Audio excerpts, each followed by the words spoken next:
You found it. Your home for the best content on your favorite team, the Fighting Tigers of LSU. Do us a favor. Subscribe to the channel. Leave your comments below. And be sure to smash that like button.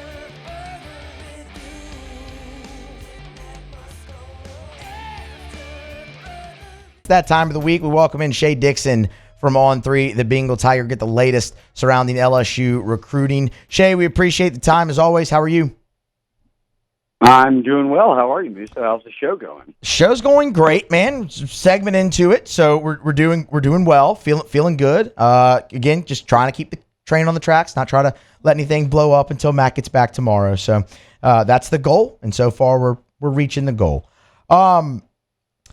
Let's start transfer portal, and I'm sure we'll be pretty transfer portal heavy here over the next 10, 15 minutes or so that we speak. But want to start defensive tackle, obviously, and with the guy who's on campus right now out of TCU, Dominic Williams. From my understanding, Shea, correct me if I'm wrong, got in yesterday, spent yesterday and then today, and that's the conclusion of the visit. What can you tell us about Dominic Williams so far here through the visit? Yeah, this is a kid who started, 2 years, his only 2 years at TCU, and he showed up at TCU at 17 years old and was part of that national championship team run, that went to the national championship. What was that in 2022? And was really a breakout star for them on the defensive line. And then you see this past season, started every single game again, was excellent. And there was just a general consensus that, hey, look, this was one of the better players out there in the sophomore class that can play, D-tackle in the country. And he hits the portal. So LSU immediately got into the mix. And they have his final visit. I've confirmed that with his inner circle, the folks around him that are kind of helping him through things, his mentor, his mom, all them.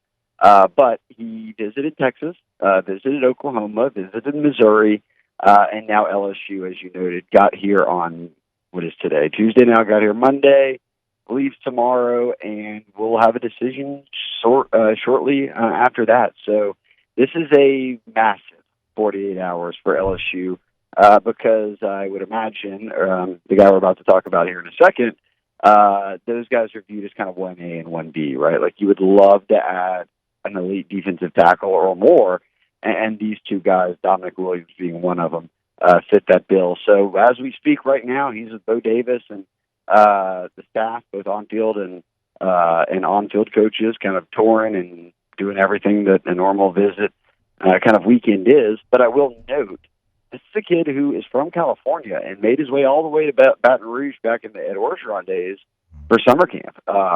And his mentor telling me that he was very much into LSU back then, didn't get the offer, ended up signing with TCU, and obviously had 2 great seasons and is now in the portal and wanted by pretty much a number of teams that have a need for defensive tackle. So we know he will play in the SEC. Will he play at LSU? TBD, but so far, I think getting him to campus, getting the final visit is good news. Well, and you mentioned that he'll play in the SEC. Obviously, the Texas connection, but he also made a visit to Oklahoma, if I'm not mistaken. Is it fair though to classify this as an LSU-Texas battle? Yeah, and look, let's not discount Missouri. And Missouri. Missouri being a good football team, but meaning that Missouri has won a lot of NIL battles. But in this case, I think that, yes, we are looking at what is probably going to come down to LSU or Texas. That's what a lot of people around his recruitment, and I talked to some people that kind of followed him a lot in high school and have connections to the folks in this camp, and they think that going into it, those are 2 teams he held in high regard, and he visited Texas. That visit went very well, apparently, and now he's at LSU.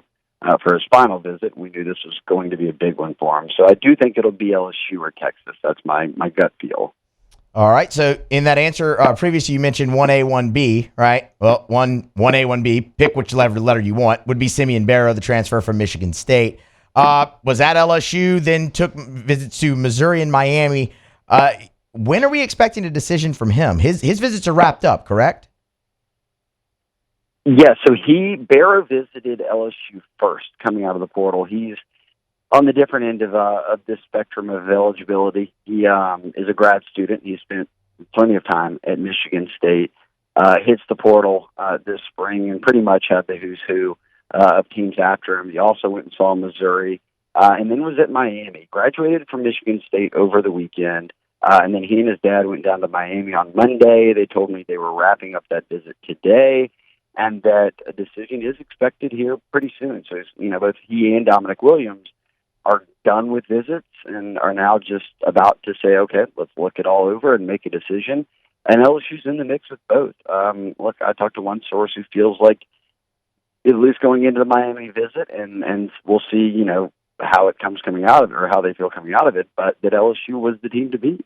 But what we know is this: they only returned 2 defensive tackles, and Jacobian Guillory, of the two, him and Jalen Lee, is the only one who has made any starts. He's made 3 starts and has been here, 3 or 4 years now. So I think Guillory, you can say you can rely on him, but you've got to find some other starting quality guys. Now, adding Gio Paez out of Wisconsin was a great start. At least they've got 1 defensive tackle, but I think I can confidently say the staff is in a spot where you say, okay, we've got to come away with at least one of these guys between Williams and Barrow, and if not, stumble upon good fortune, and maybe here in the final 48 hours of the portal, or the final couple of days, as guys' names keep popping up after entering the portal, that some notable DTs hit that they get in on and are able to get. Shea, you mentioned last week when you were here the Gio Paez thing, and that LSU could potentially want to add at least 2 more. Obviously, Williams and Barrow are those. Say they get one of them, and they still want to add another. You kind of just mentioned it. They might need some good fortune, but is there anybody out there that they could get in on late that they could potentially snag? Yeah, we'll see. Aiden Huntington out of ULM entered. He was an all-Sun Belt player. I mean, they've taken a look at him. He just entered yesterday, and he hasn't reported any offers yet. But, again, kids just have to enter the portal by this week. You can still kind of take it as long as you want, as long as you're in school wherever you're at and you're maintaining your eligibility. So guys will still be on visits and stuff like that. So if they've got scholarships available, Musa, then, if you get one of these 2 defensive tackles and you feel like, hey, let's go get more, then a guy like that might come into play. Or others. His name escapes me because I had just seen it for the first time about an hour ago. But the guy who took home the award for the top defensive player in the FCS, he was at Tennessee State playing defensive line. He just entered the portal, like I said, within the past hour. So guys are popping up, but I will add that pretty much every school out there's number 1 need is D tackles, just because by nature there's just not a lot of them. And then when good ones enter, everybody's on them. It's been an interesting few weeks watching LSU go after some of these top guys for their biggest need. Shea, let's switch gears to the current Tigers, though, because so the way I understand the timeline here, and again, I'll defer to you, the portal for underclassmen closes at midnight tonight, and then grad transfers have 24 hours after that, correct? Yes, the graduate transfers have until Wednesday. To submit paperwork. So, yeah, today's the final day for any undergrads. Graduate students get an extra day. Okay, so where does LSU stand there? Is there anybody that maybe anyone should keep an eye on? I mean, I know they had to get their roster under the scholarship limit. They got there, but with what they're going to add, I mean, is there any more attrition expected from LSU? Yeah, they're under the number right now. So they have the ability to go out and add, at least 3 or 4 players and become, be at the 85 if they wanted to max out.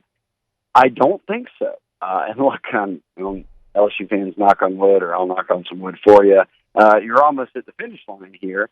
But they've had 7 players enter, 21 total guys this offseason. And you hear that number, 21 players hit the portal. It may seem like a big number, but I think for the first time, just because of the portal and signing day, and people just kind of paying closer attention to numbers, that's normal because of that attrition, you're down below the 85 and have the ability to maybe add a couple of guys here. Right now, they're at that 81, 82 range. I don't think, again, that anyone else will enter. All those conversations have kind of already taken place, and we've seen the guys enter who. Some were expected. Obviously, I'd say all 7 of them who entered are guys that were looking for playing time and can find it more quickly elsewhere in their minds. And that's just a part of natural attrition. Even before the portal, that was kind of stuff that was happening. guys just used to have to sit out a year to do it. Now you don't.